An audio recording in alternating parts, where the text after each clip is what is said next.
Bonjour famille, bonjour peuple de Dieu. Nous avons traité la dernière fois le thème intitulé Réajustons notre cœur. Et nous avons dit que la pensée du cœur s'oppose à la pensée de l'intellect. L'intellect est fait pour tromper, jongler la langue, manipuler, essayer de dire des choses que les autres ne comprennent pas pour se hisser au-dessus. Et en ce sens, l'intellect n'est qu'une lumière sombre au regard de la vraie lumière qui jaillit du cœur, siège de nos émotions. La pensée du cœur est entourée d'amour, pendant que les émotions comme la haine, la tristesse et la jalousie ne détruisent pas seulement en premier les autres, mais nous détruisent nous-mêmes. Beaucoup, et même parmi les chrétiens, sont malades dans leur cœur à cause de la jalousie. Je voulais donc aborder un autre épisode de ce thème important sur la nécessité de garder et de veiller à son cœur, mais le Seigneur en a décidé autrement, si bien que je dois d'abord parler des secrets de la délivrance, parce que beaucoup de croyants ne sont pas libres dans leur cœur, dans leurs âmes, dans leurs pensées. J'ai dit et je redis qu'on devient libre que quand Dieu nous habite par son esprit. Et c'est pour cela qu'il est écrit, celui que le Fils a affranchi est véritablement libre. Et en Jean 8, 36, on lit, si donc le Fils vous a affranchi, vous serez réellement libre. Tout comme en Jean 8, 32, où il est écrit, vous connaîtrez la vérité et la vérité vous affranchira. Et Romains 8, 2 dit, en effet, la loi de l'esprit de vie en Jésus-Christ m'a affranchi de la loi du péché et de la mort. Très important, la loi de l'esprit de vie. L'esprit de vie en Jésus-Christ m'a affranchi de la loi du péché et de la mort. Donc, tant que nous ne nous convertissons pas en Jésus-Christ et que nous vivions la vie en esprit qui est en Christ, nous ne sommes pas affranchis de la loi du péché et de la mort. Voilà pourquoi il est nécessaire de parler de la délivrance. Et on ne peut parler de délivrance que là où il n'y a pas de liberté. Et il n'y a pas de liberté là où il n'y a pas l'esprit de vie en Jésus-Christ. Même s'il y a certes la liberté physique, et d'ailleurs, il n'y a pas que la liberté physique, il y a aussi la liberté spirituelle. Si bien que beaucoup pouvant se mouvoir librement d'un lieu à un autre, à un certain coin de la terre, beaucoup sont aussi spirituellement attachés, même quand ils peuvent se mouvoir. Et pensez-vous que vos rêves sont anodins? Certains pensent que les rêves, c'est quelque chose à laquelle on ne doit même pas prêter attention. Mais moi, je vous demande si vous pensez que vos rêves ne sont pas anodins. Si quand vous vivez en Europe ou quand vous vivez aux États-Unis et que dans vos rêves, vous vous retrouvez toujours dans un certain coin de votre village, hein, vous êtes en Amérique, vous êtes n'importe où dans quel autre coin du monde, mais vous êtes toujours dans vos rêves, dans votre pays d'origine, ou alors suivi par une cohorte de démons, influencés dans votre comportement par des entités des ténèbres, bien que se croyant libres. Pourquoi influencé par les entités des ténèbres et se croyant libres? Parce que Satan agit dans les ténèbres. Satan agit dans le secret. Il se cache afin que ses œuvres ne soient pas connues au grand jour. Donc, un homme ou une femme sans une vie de foi, sans une vie de foi consciente, est sujet à des forces qui dépassent son entendement, si bien que certains sont même possédés sans qu'ils le sachent. Donc, Satan se cache dans les ténèbres, dans tous ces mauvais desseins qui détruisent des millions de vies. Il est donc nécessaire de prendre conscience qu'il y a deux mondes qui se confrontent et qui sont en guerre. Et cette guerre est premièrement spirituelle. Malheureusement ou heureusement, le spirituel gouverne le naturel. Les choses sont faites ainsi. Et nous pouvons que dire, oui, Père,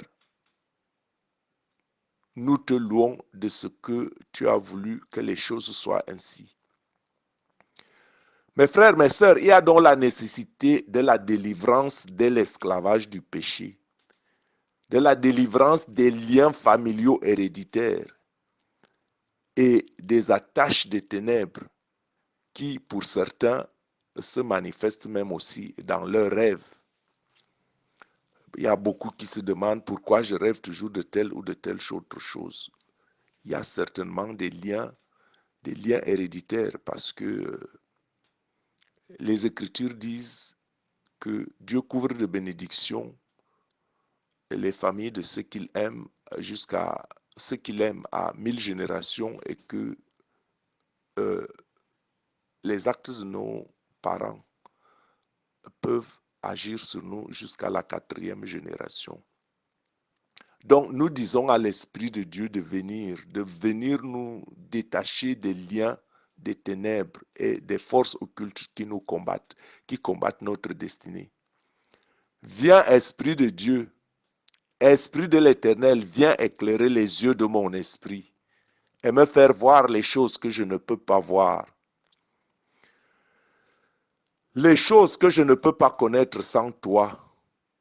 Sans ta grâce, viens, Esprit de l'Éternel, éclairer les yeux de mon esprit. Seigneur, c'est toi que nous aimons. Mets ta main sur ma vie. Seigneur, à qui aurais-je recours? Seigneur, à qui irions-nous? Mes frères, mes sœurs, le premier secret de la délivrance est de rechercher Dieu dans la prière et dans le jeûne.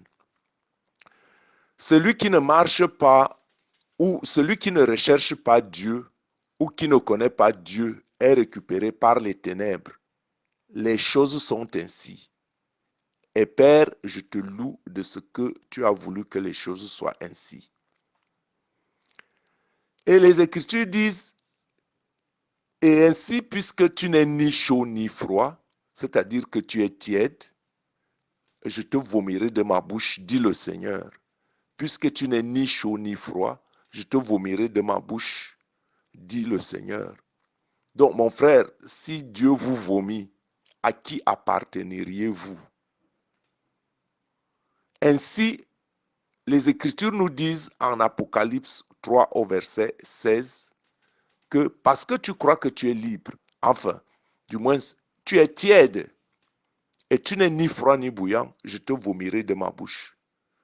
Parce que tu dis, je suis riche, je me suis enrichi, je n'ai besoin de rien, et parce que tu ne sais pas que tu es malheureux, misérable, pauvre, aveugle et nu.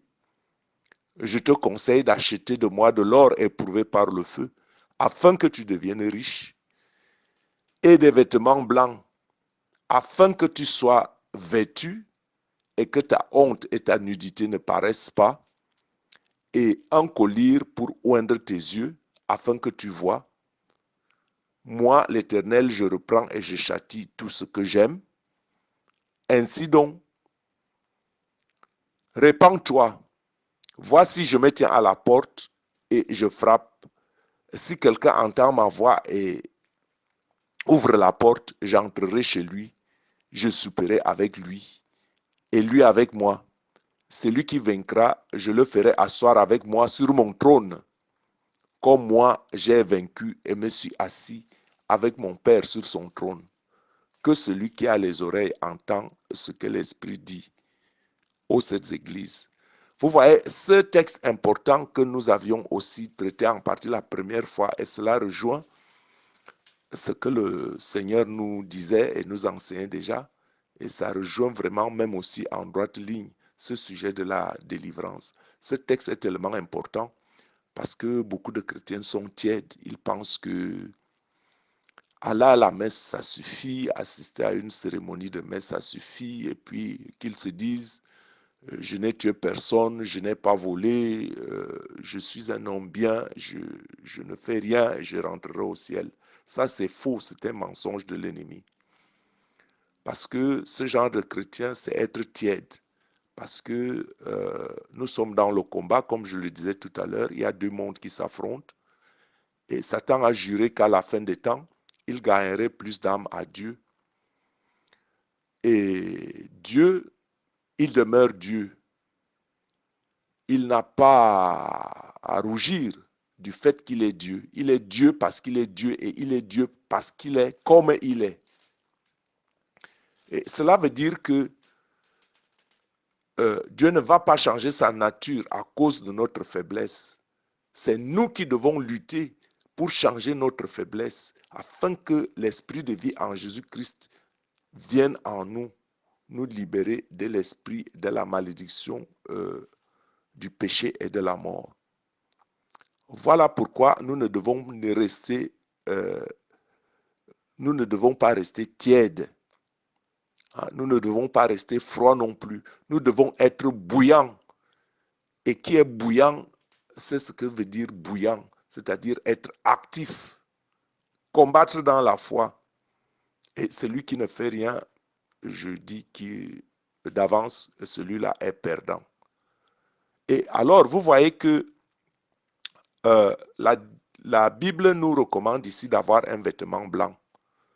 Et le vêtement blanc, c'est le signe de la sainteté, le signe de la sanctification, pour lesquels beaucoup réagissent souvent avec émoi et disent nous sommes sur la terre, la sainteté et tout ça. Bon, c'est un peu des doctrines que beaucoup d'églises ne mettent pas l'accent dessus. Alors que le royaume des cieux, c'est la sanctification, c'est la sainteté, sans laquelle personne ne pourra voir Dieu. Or, qu'on vous dise que aller à l'église, taper les mains, chanter, si on vous dit que cela suffit, je vous dis et je répète que c'est la tromperie de Satan qui tire les ficelles dans les ombres, dans les ténèbres. Et cette ficelle-là, elle est beaucoup plus sur le plan de l'enseignement, sur le plan de la pensée, sur le plan de cette nourriture spirituelle qui nous est donnée.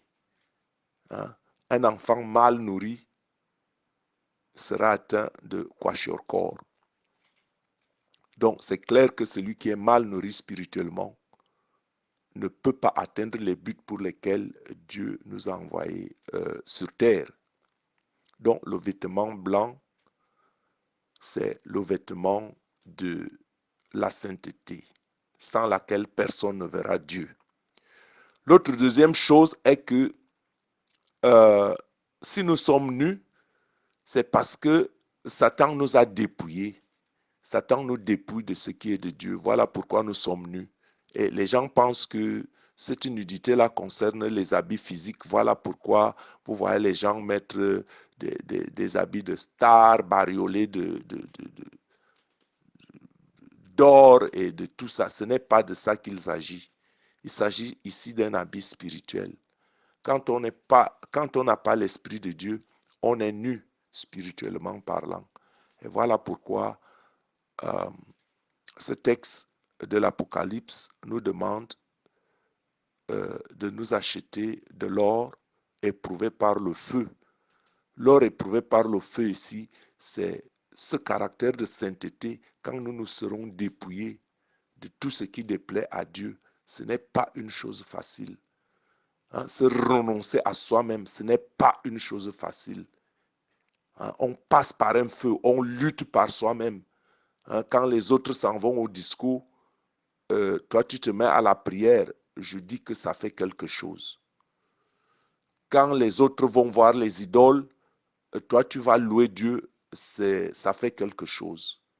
Et donc, ceux qui se disent riches, parce qu'ils sont riches matériellement, ce qui n'est pas une mauvaise chose, parce qu'il y a là-dedans aussi un piège de l'ennemi qui vous fait comprendre que quand on est riche, c'est une mauvaise chose, et quand on est pauvre, c'est une bonne chose. C'est là où on ouvre que les portes du ciel nous sont ouvertes. Ça aussi, c'est un enseignement, enseignement faux. Il faut faire la part des choses. Le Seigneur dit ici que quand on se dit riche et qu'on ne se rend même pas compte qu'on est pauvre, c'est la pauvreté spirituelle parce qu'il y a une richesse matérielle et une richesse spirituelle. Il y a une pauvreté matérielle et il y a une pauvreté spirituelle. Il faut donc faire la part des choses. La richesse matérielle ne nous amène pas forcément au ciel. Hein? Et la pauvreté matérielle ne nous amène pas aussi forcément au ciel. Tout comme la richesse spirituelle est le garant que nous irons au ciel. Cependant, la richesse matérielle n'est pas le garant que nous irons au ciel. Donc, il y a toujours une nuance ici. Et voilà pourquoi donc le Seigneur dit qu'il reprend ce qu'il aime et que nous devons donc avoir du zèle. Hein, du zèle. Et nous devons nous repentir. Et donc, quand il frappe à notre porte parce qu'il se tient dehors, on ne peut pas être chez quelqu'un et frapper à sa porte. Si donc le Seigneur frappe à notre porte, ça veut dire qu'il est dehors. Il faut donc le faire entrer. Et pour faire entrer le Seigneur, il faut lui ouvrir la porte. Voilà pourquoi nous avons développé l'audio sur les 7 clés qui nous ouvrent le royaume des cieux. Et parmi ces 7 clés, on avait qu'il y a une clé qui était la clé du cœur. Ouvrir notre cœur au Seigneur, préparer un cœur agréable à Dieu, parce que Dieu est agréable dans un cœur humble, un cœur simple, un cœur d'amour. Et que nos petites rapines, nos petits mensonges, nos petits vols, parce que même ces petites choses-là comptent. Le chrétien aujourd'hui, quand il vole son prochain, il estime que c'est la bénédiction de Dieu, c'est une honte. Je dis que le chrétien aujourd'hui, il vole son prochain et il estime que c'est la bénédiction de Dieu. Il faut prendre du recul avec ce genre de choses. Les petits vols, les petites rapines, les petits mensonges et tout ce qu'il y a de corollaire comme les grandes choses aussi, la jalousie, la haine et tout ça, ça ne nous apporte rien parce qu'il faut comprendre que si Dieu est potentiellement en chaque individu, quand nous faisons mal à notre prochain, nous faisons mal à Dieu. Je dis que si Dieu est potentiellement dans chaque individu, donc quand nous faisons mal à notre prochain, nous faisons mal à Dieu. Et voilà pourquoi il est difficile de nous dépouiller. Il faut nous dépouiller. Il faut veiller sur notre cœur. Il faut revenir sur nous-mêmes. Voilà ce qui en est un peu de cet aspect. Et je voulais dire donc en gros que cette portion de l'écriture de Apocalypse 3 au chapitre 16, cette portion de l'écriture montre que être malheureux, être misérable, être pauvre, être aveugle et nu est une mauvaise chose. Bien que cependant, certaines doctrines diaboliques de certaines églises nous font comprendre que c'est la pauvreté qui nous amènerait au ciel. C'est faux.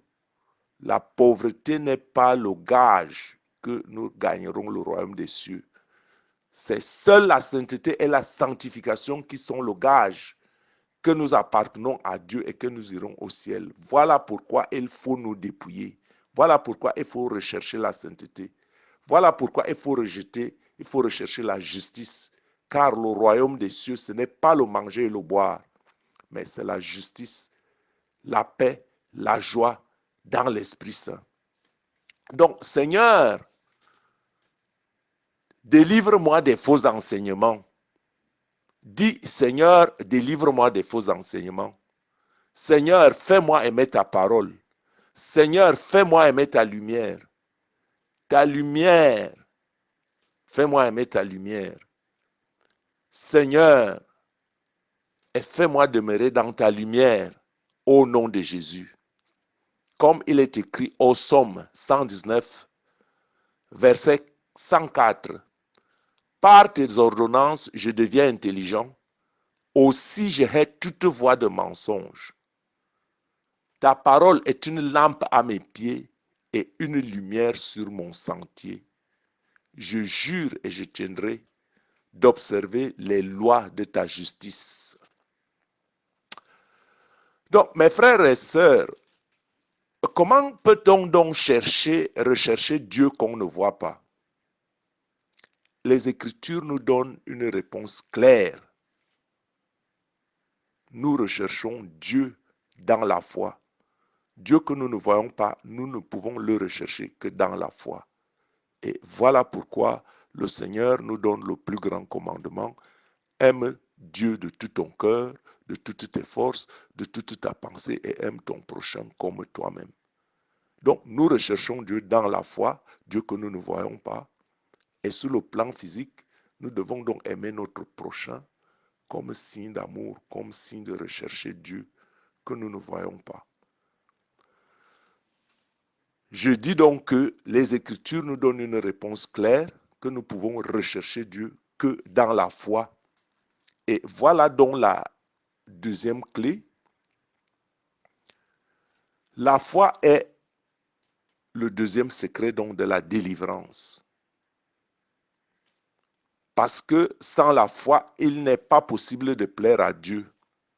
Donc, il faut rechercher Dieu par la foi en sachant que lui, Dieu, est le rémunérateur de ceux qui le recherchent. Et on le lit en Hébreux 11:6. Or, sans la foi, il est impossible de lui être agréable, car il faut que celui qui s'approche de Dieu croit que Dieu existe et qu'il est le rémunérateur de ceux qui le recherchent. Donc, le texte de Apocalypse 3, chapitre 16, nous invite à la repentance. Ce texte nous a invités à la repentance. Pourquoi? Parce que la plus grande incrédulité, la plus grande naïveté, je dirais même le plus grand péché est d'ignorer Dieu. Et d'ailleurs, les Écritures disent, malheur à l'homme qui reçoit les choses de Dieu avec négligence. On peut lire cette portion de texte en Jérémie au chapitre 48, verset 10. Parce que je disais que sans la foi, il est impossible de plaire à Dieu. Et j'ai dit que la plus grande incrédulité, ou bien le plus grand péché, est d'ignorer Dieu. Or, si on ignore Dieu et que Jérémie, le prophète Jérémie, au chapitre 48, verset 10, nous dit, maudit soit l'homme, maudit soit celui qui fait avec négligence l'œuvre de l'Éternel. On n'a pas dit ignorer. J'ai dit le plus grand péché est d'ignorer Dieu. Mais Jérémie nous dit, maudit soit l'homme qui fait avec négligence l'œuvre de l'Éternel. Alors on pourrait se dire, si celui qui fait avec négligence l'œuvre de l'Éternel est maudit, quel sera le sort de l'homme qui ignore l'Éternel? Vous voyez?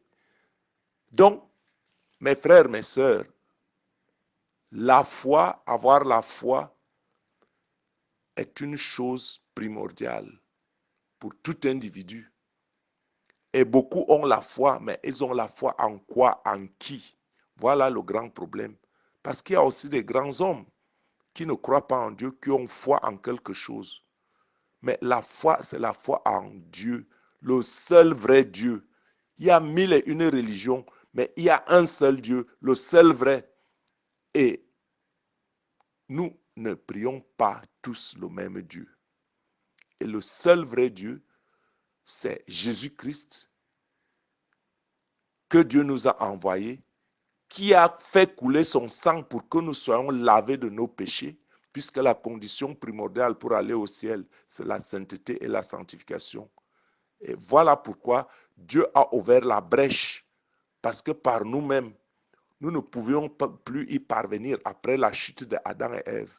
Voilà pourquoi Dieu nous envoie le nouveau Adam et le nouveau Ève en Jésus-Christ pour nous rétablir dans la dignité des fils de Dieu. Donc, sans être fanatique, je ne veux même pas savoir ce que les autres religions font. Je vais même vous dire un secret. J'ai lu le Coran. Moi, j'ai lu le Coran. Je sais ce qu'il y a dedans. Je ne vous recommande même pas de le lire. Je sais ce qu'il y a dedans et je vous dis que le seul vrai Dieu est le Dieu de notre Seigneur Jésus-Christ. Et qui ne confesse pas Jésus-Christ n'a pas la vie éternelle. C'est vrai, la grâce de Dieu passe où elle veut. Mais je dis, sans la foi en Jésus-Christ, il n'y a pas de vie éternelle parce que Jésus-Christ est la porte. Et c'est ce Jésus-Christ qui nous donne les clés telles que nous les avons développées. Et nous allons donc revenir sur ce thème beaucoup plus tard, en attendant de terminer ce sujet sur le secret de la délivrance. La première clé est notre cœur. Comme nous l'avons dit, j'approfondirai le sujet sur le cœur prochainement. Bon, en attendant, continuons sur les secrets de la délivrance, comme nous avons dit. Nous avons dit que le premier secret, c'est la délivrance. Le premier secret de la délivrance est de rechercher Dieu dans le jeûne et dans la prière. Et que dans cette recherche, le deuxième secret, c'était d'avoir la foi. Et quand on a donc la foi, on a la foi en Jésus-Christ, car son sang nous lave de nos péchés, car il a payé la dette. Il nous délivre de la loi, de la malédiction et de la mort. Et nous emporte dans la loi de l'esprit de vie en Jésus-Christ. Seul l'esprit de vie en Jésus-Christ est notre lumière et qui peut guider notre chemin. Et par conséquent, la parole de Dieu, cet esprit est contenu dans la parole de Dieu parce que la parole de Dieu même est esprit et vie. Et voilà pourquoi donc il est nécessaire d'avoir la foi. Et le troisième secret donc est la prière de foi. Quand on a la foi, il faut donc prier par la foi et dans la foi. Et voilà pourquoi le troisième secret pour la délivrance est la prière de foi. Et de la prière, les Écritures ne disent pas que la prière du juste a une efficacité, mais que la prière fervente du juste a une grande efficacité. Je dis que les Écritures disent que la prière fervente du juste a une grande efficacité. Donc, si vous êtes dans l'angoisse, faites comme Jésus, faisons comme Jésus. Et j'ai préféré à ce niveau la traduction de la Bible d'Herbie, qui dit en Luc au chapitre 22, verset 44, « Et Jésus étant dans l'angoisse du combat, il priait plus intensément et sa sueur devint comme des grumeaux de sang découlant sur la terre. » Donc, c'est ici, là, il y a derrière ça la prière fervente, parce que Jésus lui-même étant dans l'angoisse du combat, quand il était avant l'agonie, il a ressenti déjà l'agonie dans son esprit, il priait plus intensément, il priait avec plus de ferveur et sa sueur devint comme des grumeaux de sang découlant de la terre. Donc si nous sommes aussi dans l'angoisse, dans des situations terribles, ce sont ces genres de prières molles et de ce genre de récitation, des choses toujours ordinaires. Prions avec ferveur, prions avec zèle, parce que la prière fervente du juste a une plus grande efficacité, tout comme Jésus. Dans l'angoisse du combat, il priait intensément et sa sueur devint comme des grumeaux de sang. Donc, Jésus se levait tôt le matin pour prier. Comme il est écrit en Marc au chapitre 1, verset 35, vers le matin, pendant qu'il faisait encore trop sombre, il se leva et sortit pour aller dans un lieu désert où il pria. Il allait dans un lieu désert pour avoir tout son calme, pour se concentrer, pour chercher l'intimité avec Dieu. Recherchons l'intimité avec Dieu. Sortons un peu du brouhaha du monde. Le désert, c'est se retirer du brouhaha du monde. Tout ce que le monde nous propose. Des jeux vidéo, des séries télévisées et tout ce que l'on connaît. Ça, c'est pour voler notre temps. Sortons de ce brouhaha du monde. Vivre dans le monde comme si on n'était pas dans le monde. Et prier Dieu avec ferveur. Voilà un des secrets de la délivrance, la prière de foi. Bon, passons maintenant au quatrième secret. C'est le jeûne de foi, le jeûne dans la foi. Il faut jeûner. Et le jeûne dans la foi n'est pas seulement une privation physique des aliments qui alimentent et donnent l'énergie au corps. Ce qui suit l'homme, disent l'Écriture, c'est ce qui sort de l'homme. Ce qui suit l'homme, ce n'est pas forcément ce qui entre dans l'homme. Ce qui suit l'homme, c'est ce qui sort de l'homme. Si donc Dieu nous demande de jeûner pour priver un peu, pour un temps, notre corps des aliments, C'est peut-être parce que il faut que l'esprit prenne l'ascendant sur le corps, sur les besoins physiques. Quand le corps gémit, l'esprit s'élève. Et voilà pourquoi il faut de temps en temps faire le jeûne des aliments. Et ce n'est pas tout. Ce n'est pas tout. Parce que les Écritures disent donc que ce n'est pas ce qui entre dans le corps de l'homme qui suit l'homme, mais c'est ce qui sort. Vous voyez? Parce que ce qui sort, c'est notre bouche, ce que nous disons, ce qui sort, c'est notre pensée. Il faut contrôler sa bouche, il faut contrôler sa pensée. Hein? Pourquoi? Parce que la bouche parle de l'abondance du cœur. Donc, ce qui suit le corps, c'est ce qui sort de notre cœur. C'est cela qui suit l'homme. Hein? Les mauvaises pensées et les mauvais désirs du cœur, les attentats et les assassinats naissent de ce qu'on a nourri de mauvaises pensées envers les autres, les haines et les jalousies. C'est de l'intérieur que ça sort. Et d'ailleurs, voici ce que Dieu dit au sujet du jeûne, au chapitre 58 du livre d'Ésaïe. Écoutez ce que Dieu dit au sujet du jeûne, au chapitre 58 du livre d'Ésaïe que nous allons lire. Tous les jours, ils me cherchent. Ils veulent connaître mes voies, comme une nation qui aurait pratiqué la justice et n'aurait pas abandonné la loi de son Dieu. Ils me demandent des arrêts de justice. Ils désirent l'approche de Dieu. Bon, vous voyez que dans ce deuxième verset du livre d'Ésaïe au chapitre 58, Dieu dit que nous nous comportons comme si nous appliquions la justice. Nous le recherchons, nous voulons connaître ses voies, mais nous nous comportons comme nous appliquions sa justice. Or, sa justice se trouve où? Dans sa parole. Il faut la rechercher, il faut la lire, il faut la connaître, et non des inventions d'hommes. Il faut rechercher la parole de Dieu pour connaître quelle est la justice de Dieu, qu'est-ce que Dieu veut, qu'est-ce que Dieu juge de juste, quelle est la loi de Dieu, qu'est-ce qu'il veut de nous.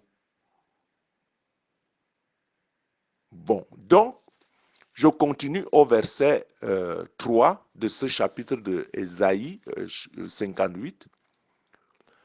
Dieu demande alors à travers son prophète, que nous sert de jeûner? Que nous sert de jeûner si tu ne le vois pas? De mortifier notre âme si tu n'y as point égard? Voici le jour de votre jeûne, vous vous livrez à vos penchants et vous traitez durement vos mercenaires. Ça veut dire que vous vous livrez à vos penchants, ça veut dire que les péchés, ce sont les désirs de cœur de l'homme qui ne correspondent pas à la volonté de Dieu. Et vous traitez durement vos mercenaires, ça veut dire que vous êtes injuste, même dans la façon de rémunérer ceux qui travaillent pour vous. Et verset 4 nous dit, voici vous jeûnez pour disputer et pour vous quereller, pour frapper méchamment du poing. Vous ne jeûnez pas comme le veut le jour, ce jour, pour que votre voix soit entendue en haut. Donc, si vous voulez que votre voix soit entendue en haut, si vous voulez être délivré, hein, vous devez jeûner dans le calme, pas dans la dispute, pas dans la querelle, pas pour frapper les coups à gauche et à droite. Donc, si vous voulez que votre voix soit entendue en haut, jeûnez, privez-vous de nourriture, mais ne traitez pas durement ceux qui sont sous votre responsabilité. Ne faites pas de la jalousie, ne jalousez pas, ne soyez pas méchants, n'ayez pas la haine dans votre cœur, ne disputez pas, ne querellez pas, ne dites pas des médisances. Voilà ce que signifie le vrai jeûne. Et c'est pourquoi le Seigneur demande à travers son prophète au chapitre, au verset 5, est-ce là le jeûne auquel je prends plaisir? Un jour où l'homme humilie son âme, donc jeûner c'est humilier son âme. Jeûner c'est courber la tête comme un jonc et se coucher sur le sac de cendre, comme le faisaient les Israélites à l'époque. On n'a peut-être pas besoin aujourd'hui de se coucher de se voiler la tête avec un sac de cendre. Mais le Seigneur demande, est-ce que c'est ce qu'on appelle le jeûne, un jour agréable à l'Éternel, le jour que nous nous querellons, que nous disputons, que nous donnons des coups de poing, que nous faisons des médisances? Non, ce n'est pas ce jeûne-là. Voici donc le jeûne auquel je prends plaisir. Détache les chaînes de la méchanceté. Détache les chaînes de la méchanceté. Dénoue les liens de la servitude. Dénoue les liens de la servitude. Renvoie libre les opprimés. Renvoie libre les opprimés et que l'on rompe toute espèce de joug. Partage ton pain avec celui qui a faim et fais entrer dans ta maison les malheureux sans asile. Et si tu vois un homme nu, couvre-le et ne te détourne pas de ton semblable. Alors ta lumière pondra comme l'aurore et ta guérison germera promptement, ta justice marchera devant toi et la gloire de l'Éternel t'accompagnera. Voyez? Donc le jeûne nous délivre. Le jeûne nous délivre. Ce verset 8 nous dit que si nous jeûnons comme Dieu le veut, pas seulement une privation de nourriture, hein, c'est peut-être une privation de nourriture pour partager ce que nous aurions pu manger, les partager avec les autres. Mais surtout, avoir en nous, pendant ces temps de jeûne, la justice de Dieu, la paix avec les autres. Alors, la lumière poindra comme l'aurore et la guérison germera. C'est ça déjà la délivrance. Et la justice marchera devant nous. Nous serons délivrés aussi devant les injustices. Et la gloire de Dieu, la gloire de l'Éternel nous accompagnera. Alors tu appelleras et l'Éternel répondra. Tu crieras et il dira, me voici. Si tu éloignes du milieu de toi le joug, les gestes menaçants et les discours injurieux. Si tu donnes ta propre substance à celui qui a faim, si tu rassasies l'âme indigente, ta lumière se lèvera sur l'obscurité et tes ténèbres seront comme le midi. Donc, le jeûne, tel qu'il plaît à Dieu, nous délivre de l'obscurité, des ténèbres, où Satan tire les ficelles. Et le soleil va donc briller sur notre vie comme à midi. Alors l'Éternel sera toujours ton guide. Il rassasiera ton âme dans les lieux arides. Il te redonnera de la vigueur à tes membres. Tu seras comme un jardin arrosé, comme une source dont les eaux ne tarissent pas. Est-ce que cela peut être beaucoup plus clair? Quand on fait le vrai jeûne, on n'est plus dans l'angoisse. Parce que Dieu répond à notre prière. Il devient notre guide. Il rassasie notre âme, même quand c'est aride. Rappelez-vous que Jacob a été prospère. Là où la sécheresse avait sévi, c'est là que Jacob avait multiplié. Dieu avait multiplié la richesse de Jacob. Et c'est ce que nous dit le prophète Ésaïe ici, que Dieu rassasiera notre âme dans les lieux arides. Il redonnera la vigueur à nos membres. Et nous serons comme un jardin arrosé, comme une source dont les eaux ne tarissent pas. Et les tiens, pas seulement toi, tu n'es même pas délivré seul, tu es délivré avec les tiens, parce que les tiens rebâtiront sur d'anciennes ruines. Tu relèveras des fondements antiques. On t'appellera réparateur des brèches, celui qui restaure les chemins, qui rend les pays habitables. Alors, si tu retiens ton pied pendant le sabbat pour ne pas faire ta volonté en mon saint jour, si tu fais du sabbat tes délices pour sanctifier l'Éternel en le glorifiant, et si tu l'honores en ne suivant point tes propres voies, en ne te livrant pas à tes penchants et à tes vains discours, alors tu mettras ton plaisir en l'Éternel et je te ferai monter sur les hauteurs du pays. Je te ferai jouir de l'héritage de Jacob, ton père, car la bouche de l'Éternel a parlé. Donc voilà en ce qui concerne le jeûne. Le jeûne n'est pas seulement une privation physique de nourriture. Il va au-delà. Éviter la rapine, les ragots, ces mauvaises choses qui sortent de notre cœur. venez en aide aux affamés, hein, à ceux qui sont nus, hein, recherchez la paix avec ceux avec qui nous sommes en brouille. Voilà le jeûne qui plaît à l'Éternel, et l'Éternel te bénira et il te rendra libre. Donc maintenant, revenons donc à cette façon de voir que nous venons de décrire au quatrième secret. Est-ce que tu le fais avec joie? Est-ce que tu as la joie dans le jeûne? Quand tu fais le jeûne de cette manière que décrit le Seigneur, est-ce que tu as la joie dedans? Est-ce que tu jeûnes avec joie? Est-ce que tu jeûnes? Si oui, est-ce que tu jeûnes dans la foi? Est-ce que tu le fais avec foi? Est-ce que tu jeûnes avec joie? Est-ce que tu as la joie dans la prière? Est-ce que tu éprouves la joie dans la prière ou alors la considères-tu comme une simple corvée? Pries-tu jusqu'à ce que la prière devienne joie? Et as-tu la joie dans les épreuves? Quand les épreuves t'accablent, comment est-ce que tu te sens? Te sens-tu accablé? Ou pleurniches-tu?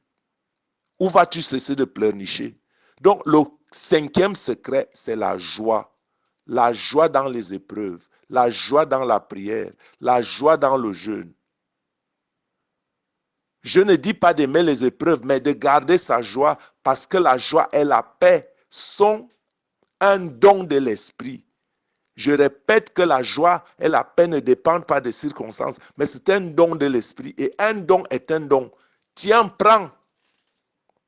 Ne veut pas dire que je tiens, je prends, et quand quelque chose vient, ça influence ce que je tiens à la main. La joie, la paix sont des dons de l'esprit. Donc tout ce qui nous arrive, gardons notre joie. Soyez toujours joyeux, nous disent les Écritures. Les Écritures n'ont pas dit que soyez joyeux pendant les bonnes circonstances ou pendant les mauvaises. Soyons toujours joyeux. Pourquoi? Parce que pleurnicher, c'est ignorer qui est Dieu et de quoi il est capable. Dieu est capable de retourner toute situation quand nous lui faisons confiance. Pleurnicher, c'est renier Dieu. Pleurnicher, c'est douter de Dieu et le doute s'oppose à la foi. Or, sans la foi, il est impossible de lui être agréable. Car il faut que celui qui s'approche de Dieu croit que Dieu existe et qu'il est le rémunérateur de ceux qui le recherchent. Et voilà pourquoi Paul et Silas, emprisonnés, étaient en joie. On pourrait dire que ce sont des fous. Paul et Silas, emprisonnés, étaient en joie et ils louaient Dieu. Et on le lit en Actes au chapitre 16, verset 25. Vers le milieu de la nuit, Paul et Silas priaient et chantaient des louanges de Dieu, et les prisonniers les entendaient. Tout à coup, il se fit un grand tremblement de terre, en sorte que les fondements de la prison furent ébranlés. Au même instant, toutes les portes s'ouvrirent, et les liens de tous les prisonniers furent rompus. Donc, mon frère, ma soeur, la joie est une clé. Garde la joie, garde la paix, garde le calme, parce que tu as confiance, que tu as un arrière-garde, que tu es dans le combat, et que dans ce combat-là, Dieu ne t'enverrait pas une tentation qui va te faire effondrer. Dieu donne toujours la tentation au niveau duquel on peut supporter. Et si on peut supporter, alors on garde sa joie en attendant que Dieu vienne libérer nos liens. Il est vrai, c'est facile à dire, ce n'est pas facile à faire.